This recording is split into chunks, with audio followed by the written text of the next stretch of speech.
Nous sommes dans cette visite paroissiale. Après Notre-Dame de Lourdes, nous arrivons à la paroisse Saint-Michel-Nonkembo et nous rencontrons le curé de la paroisse. Bonjour Père. Bonjour mon frère.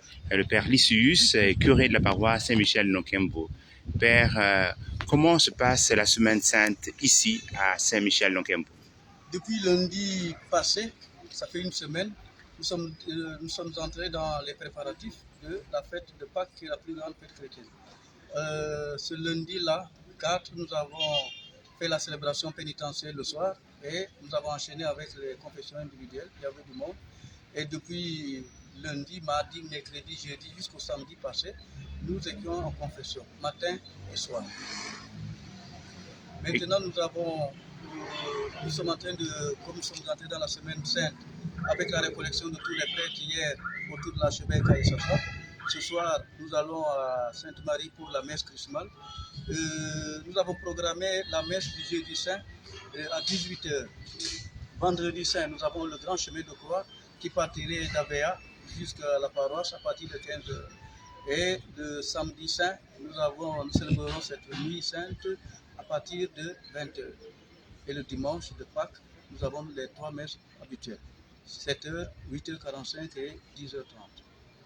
Un mot à l'endroit des fidèles en marche vers Pâques. La fête de Pâques que nous allons célébrer, ce n'est pas seulement un vain souvenir de ce peuple hébreu qui était en esclavage en Égypte, qui pensait que tout était perdu lorsqu'il s'est trouvé au bord de la mer Rouge, mais le Seigneur a ouvert cette mer et a permis à ce peuple de passer de l'autre côté.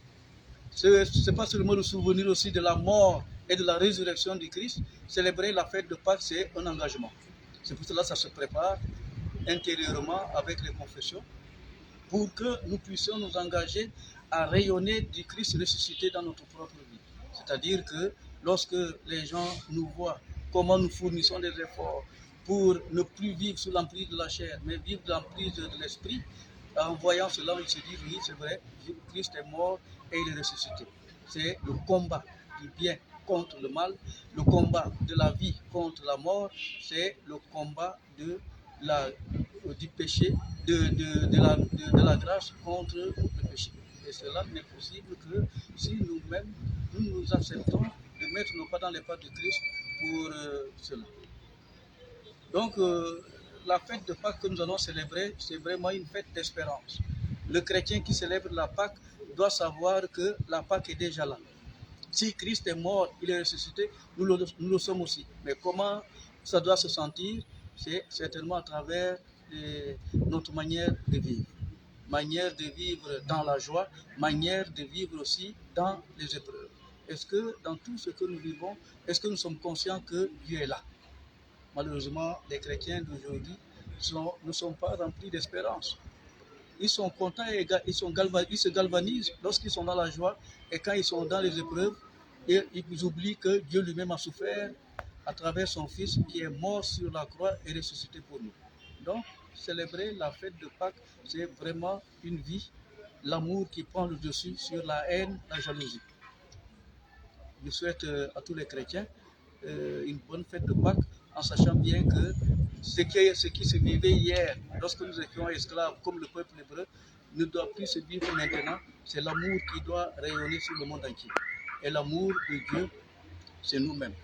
Et la croix que nous allons vénérer le vendredi saint nous rappelle qu'il n'y a pas d'amour possible si nous ne sommes pas capables de supporter la souffrance, l'épreuve. Pas la souffrance parce que j'ai mal à la dent, parce que j'ai mal au pied ou j'ai un cancer. La souffrance, c'est dans l'effort que nous fournissons pour améliorer nos relations avec Dieu et améliorer aussi nos relations avec nos frères. Et cela n'est possible qu'en acceptant ce que Jésus lui-même nous a donné comme exemple sur la croix, accepter de pardonner aux frères. Fêter Pâques, c'est certainement ça. Merci Père Festus. Lysius. Un absus, le Père Festus nous a laissé hier. Oui. Et nous croyons fermement que lui qui était toujours proche des souffrants, des membres souffrants du corps de Christ, le Christ maintenant ne va pas l'oublier, il va l'accueillir dans sa maison. Et il l'a déjà accueilli à travers même le baptême, il l'a accueilli à travers le sacerdoce, il l'a accueilli encore quand nous le voyons rayonnant aux côtés de ceux qui sont. Que le Christ maintenant nous donne de contempler ce qu'il a espéré sur cette terre. Et Merci. qu'il prie pour nous qui continuons le travail qu'il a commencé et qu'il laisse. Merci, Père Lysius, et bonne semaine sainte. Pareillement, mon frère.